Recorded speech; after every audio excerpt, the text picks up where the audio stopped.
Stevens. Mr. Stevens, would you please give us your full name and DOC number?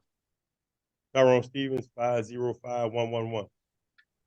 Mr. Stevens, let me explain our process to you. First, I'm going to read some information into the record. Then we're going to conduct a parole interview with you. At the appropriate time, we will allow those persons who wish to speak to have their input.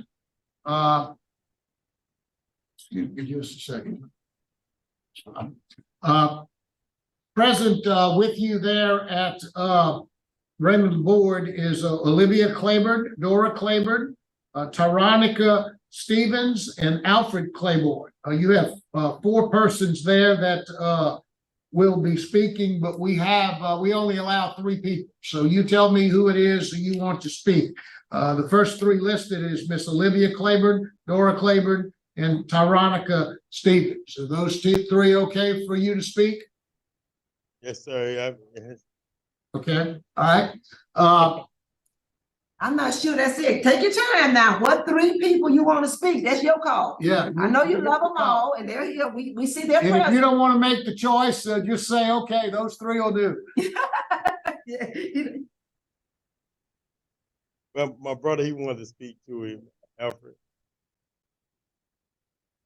Just take your time. When we get to that part, you just call the 3. You just call the 3. You got time. Yeah.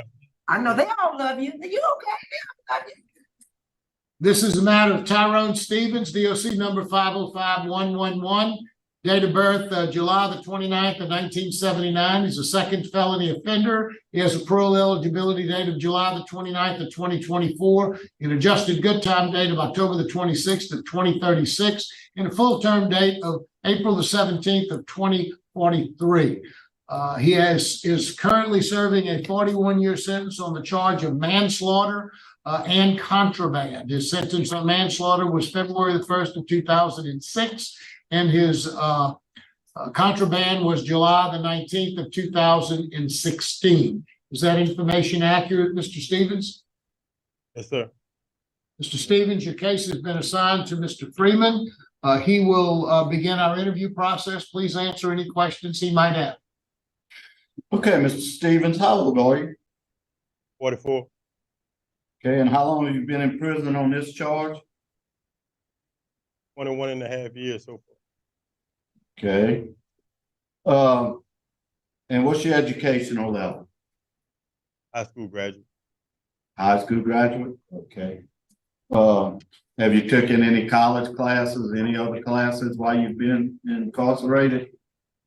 I took pretty much everything that was available to me, because due to the time circumstances, I was only allowed, they only allow certain, like, how can I put it? Guys is about to go home and they get first choice. Yeah, I understand. Yeah, we know that. Okay. So y'all came down to Clinton. Y'all came down with Clinton intent on robbing someone? Is that what was going on? Well, to buy some weed, to be honest with you, yeah, buying marijuana, and the situation turned out a lot bad. Okay, well, I'm glad you're being honest. So y'all came by here to buy some drugs. So what led to the victim being shot? Well, it was a argument that kicked off, and then just panic and made a fatal mistake. And during that time, after we panicked, they pulled him out the car, and like I said, we panicked and just left. They ended up getting caught a few miles down the road. Okay.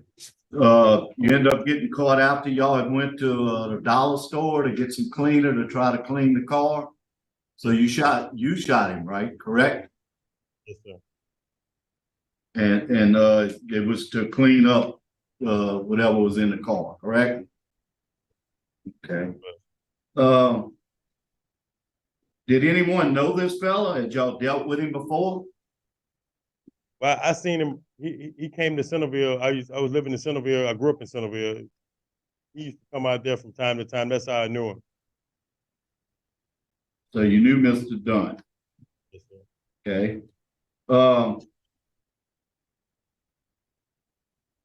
You also got a contraband charge. What were y'all doing? You was working with some guards bringing in drugs? Is that what was going on?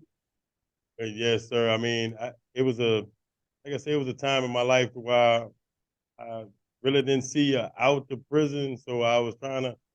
It was a one-time thing, you know, but at the same time, it was my mistake, and I just tried to take a lot of support off my family, so I did it. I made a bad decision, and it cost me, and I've been regretting that second conviction ever since. Yeah, that's not good. Okay, I'm looking at law enforcement and they're opposed, and there's nothing you can do about that. The sentencing judge, district attorney, the sheriff, and the chief, they're all opposed. Olivia Claiborne, your mother, is unopposed. And that's where you're gonna be living if you get out, correct? Mississippi, yes, ma'am. Yes, sir. Okay. Well, Centerville, that's right across the line, isn't it? Well, yeah, yes, sir. About 35, 40 minutes away. Yes. Oh. Okay. Did you get, I mean, was this a plea deal or was this, did you go to trial? What was it? Well, it was a plea deal. It was a plea deal. I was kind of scared to go to trial because I felt like I'd probably end up getting more time.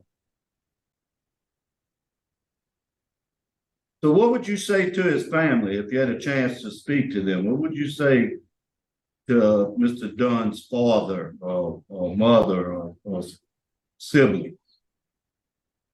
Really, I would just like to apologize because, you know, at that time I was lost. You know, I ain't had no direction. I was really just, I can pretty much say dumb, you know, and I would like to just apologize because I ain't no way I can explain, say I'm sorry for the pain I caused them because that's a loss of life, you know, that's their child, you know, and I can't say I know what they feel, but I can kind of understand throughout because I caused not only their family pain, my family as well, you know, by doing crazy stuff my entire life.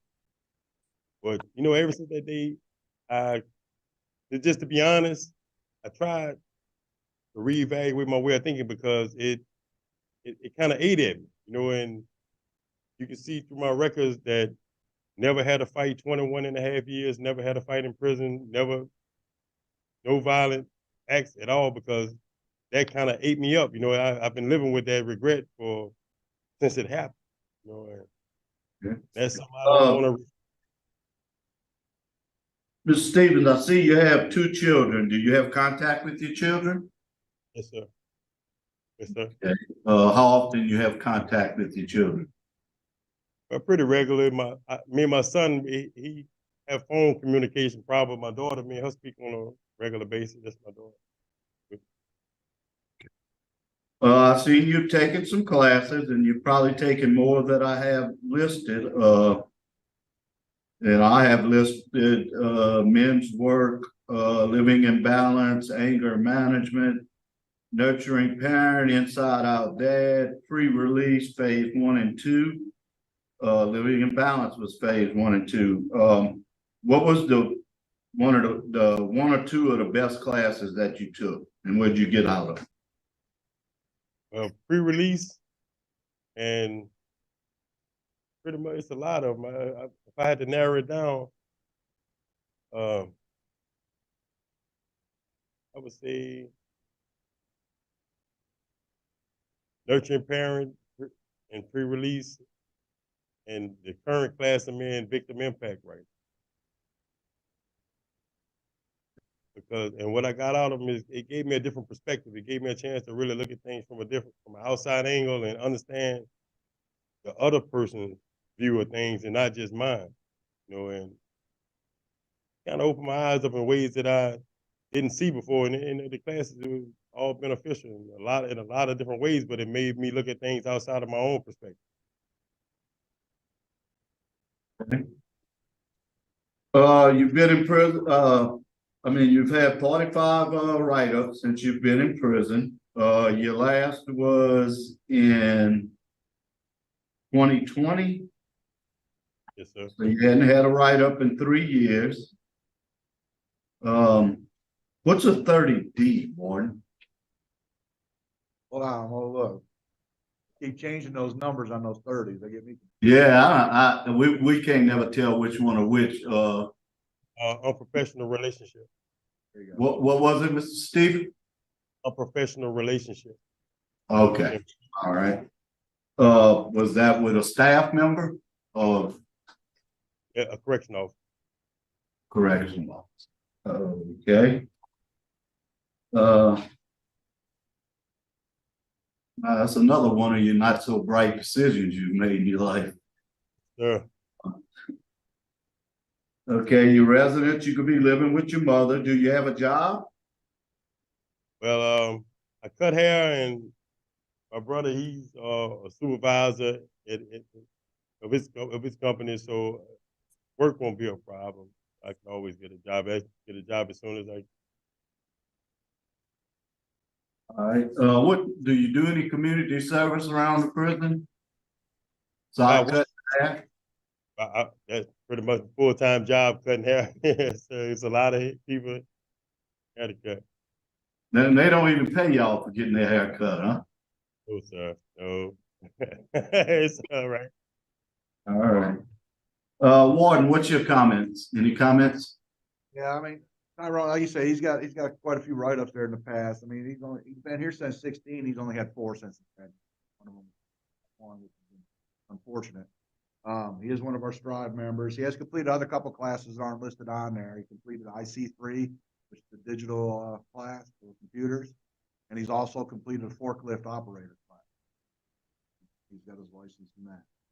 But I mean, he has done a lot of work since he's been here in 16. I mean, most of those classes he's taken since he's been here.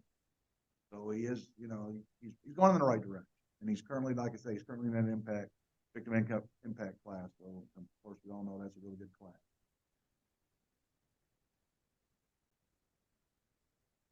Okay, well, that's all the questions I have. Mr. Maribel. Now we'll hear from your support, Miss Olivia Claiborne. That's my mother.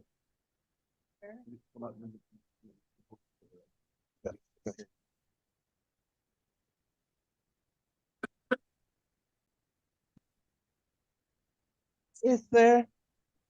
Ms. Claiborne, if you would give us your full name and tell us what you'd like us to know about your son. My name is Olivia Stephen Claiborne. And this is my oldest son. And I'm not so proud of what led him up in here, but I'm proud of the person he's becoming, not trying to become. He's good. And he's becoming to be honest.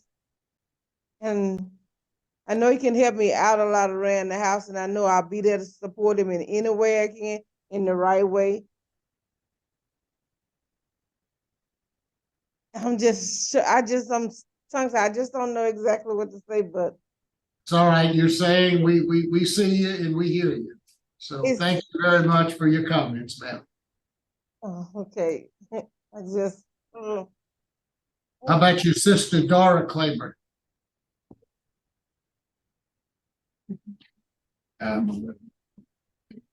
Good. I was hoping you'd do that.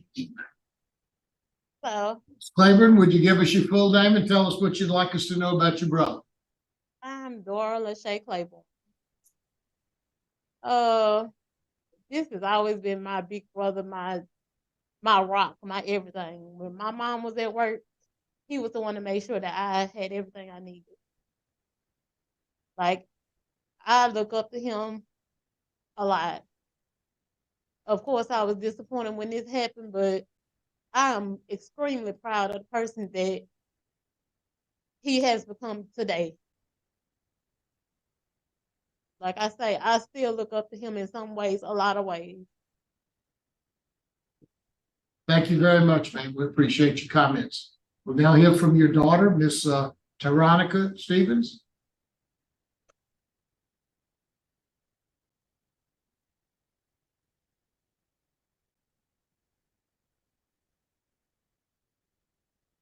Hello, my name is Hi, Ms. Tyron Stevens. My name is Tyron Stevens, and I would like to say that Speak up, we got to hear you. you hear Speak me? up. Yes, ma'am, I can hear you now. Speak up. Okay. um, he's been in jail my whole life, but it's crazy because like even though that's the case, we like our relationship is like so close. We talk like you said almost every day or every other day, and I don't know. He just like it's like a friend. Like I can vent to him, and I know he's a good person. Even though everything happened, I know like you know the circumstances, but I know like deep down like he's a hard worker and he cares about people. He cares about his family, and I know like he'll do anything for them. And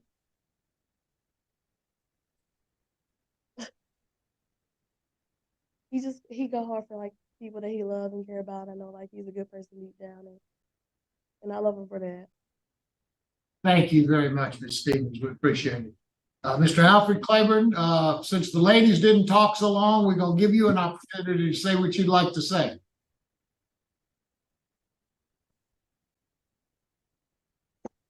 All right, how y'all doing? We're doing very well, thank you. All right, I'm Alfred Claiborne. I'm his baby brother. He always called me the little big brother. And coming up, he's the reason why I never fell victim to the street life. Because coming up, he would tell me, "You don't get in trouble. Your job is to be something. Leave the street stuff to me." And if I did do anything, he would chastise me coming up. So he made sure I went to school, went to college. He made sure that I stayed on the straight and narrow. And because of him, I have a success. And when he first got locked up, I would come talk to him. And I wasn't convinced. If it was the first 10, 12 years, I wouldn't be here. But these last 7 years, I've noticed a change in the way he talked, his plans, his ideas. But the first 12 years, it was more, in my opinion, stuff he wanted to do, but it was still a lot of selfishness I heard in him.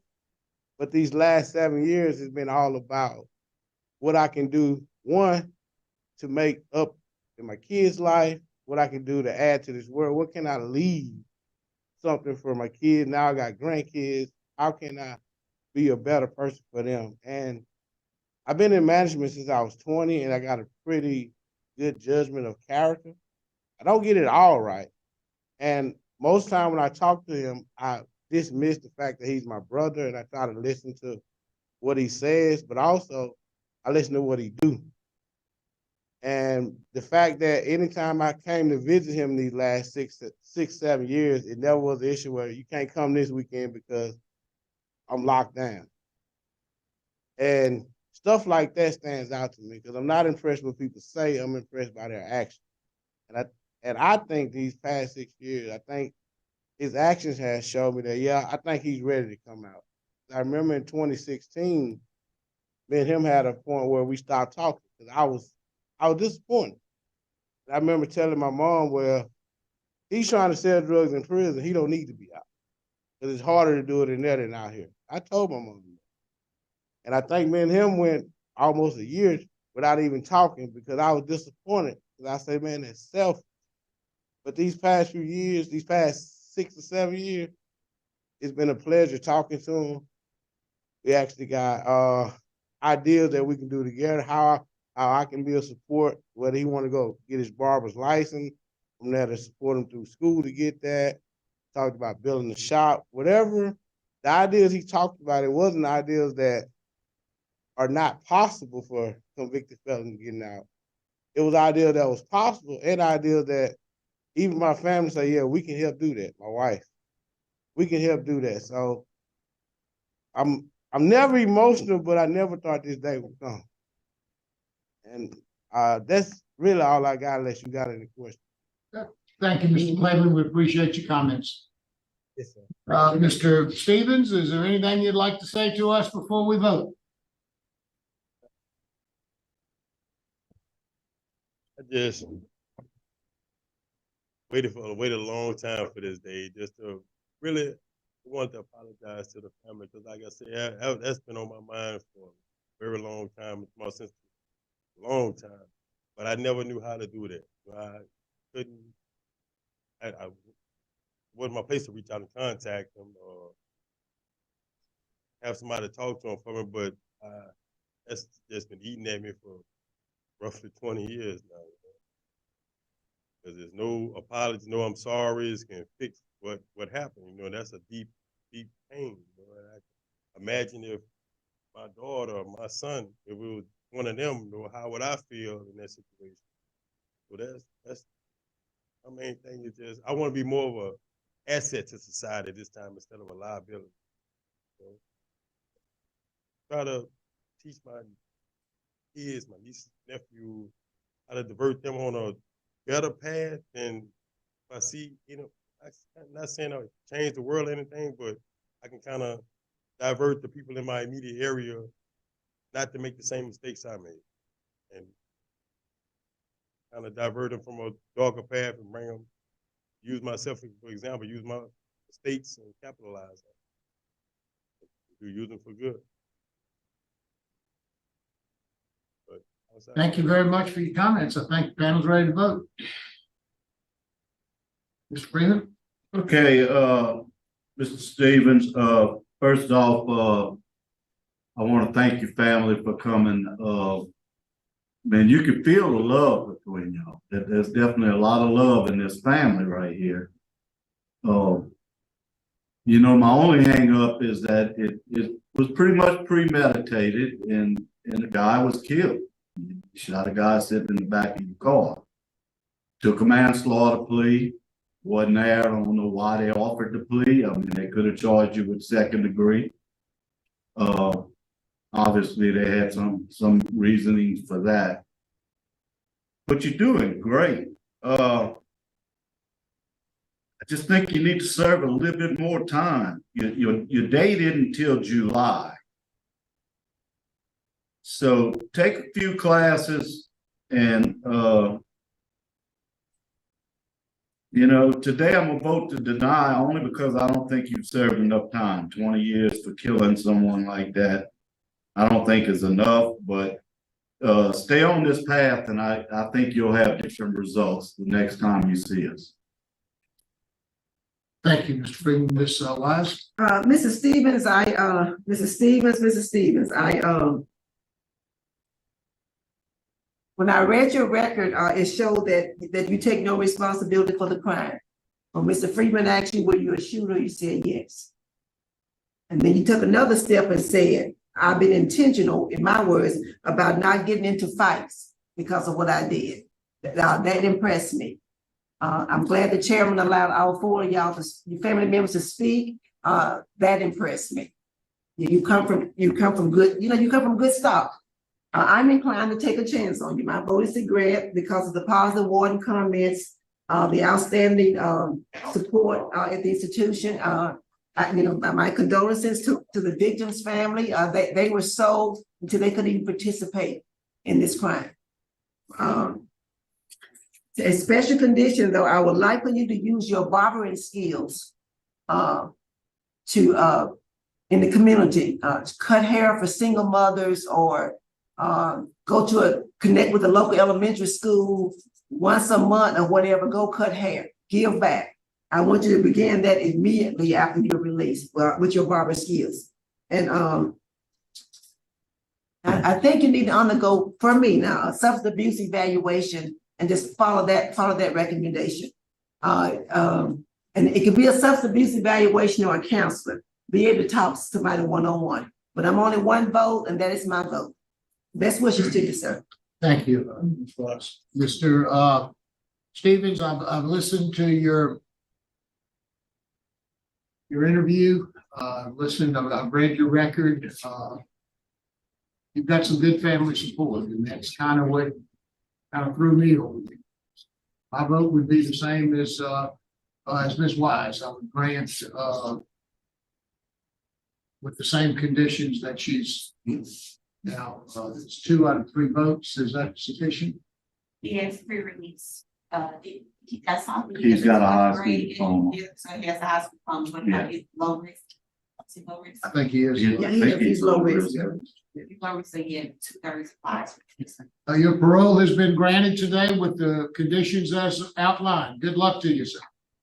Thank you, sir. Appreciate it.